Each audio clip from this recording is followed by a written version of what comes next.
The Awakening uses the ocean as a representation of freedom to criticize the restrictions placed on women in the Victorian era by Emmanuel Jennings. In this first slide, I have a picture of a water droplet shackled, and that shackled droplet portrays the main protagonist Edna of the Awakening as unfree and blocked, while on the other hand, when the chain is broken, as represented by the bottom picture, freedom is open and vast, just like the ocean represented in the second bottom picture. In this first visual representation, one can see the ocean in the background as the white letters overlap it, saying, "The voice of the sea speaks the language of the soul." The theme of the book of challenging society is shown as Edna feels that the voice of the sea is luring her to freedom and to challenge society.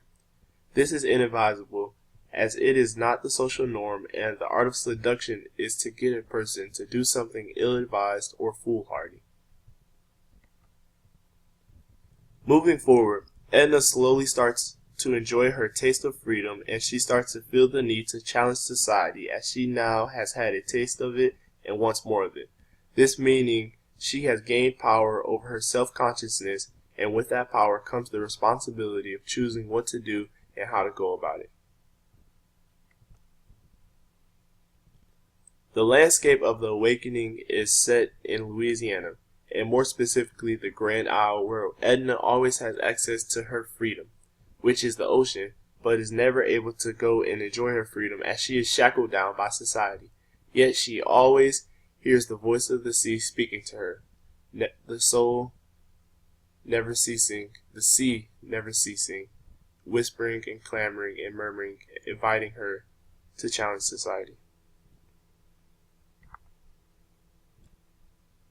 Kate Chopin, being a feminist author of the 20th century, allowed her to further elaborate and enhance on what happened during the Victorian era, as she shows through her text the imprisonment women felt, and without it, challenging society would be impossible, and one could only conform to it. Relative to the geography, the setting of the Awakening is in all similar, as Edna is unable to conform but always challenges, as the ocean always beckons her to freedom. Being surrounded by water, one can understand why the voice of the sea never ceases and is always whispering to her, speaking to her soul.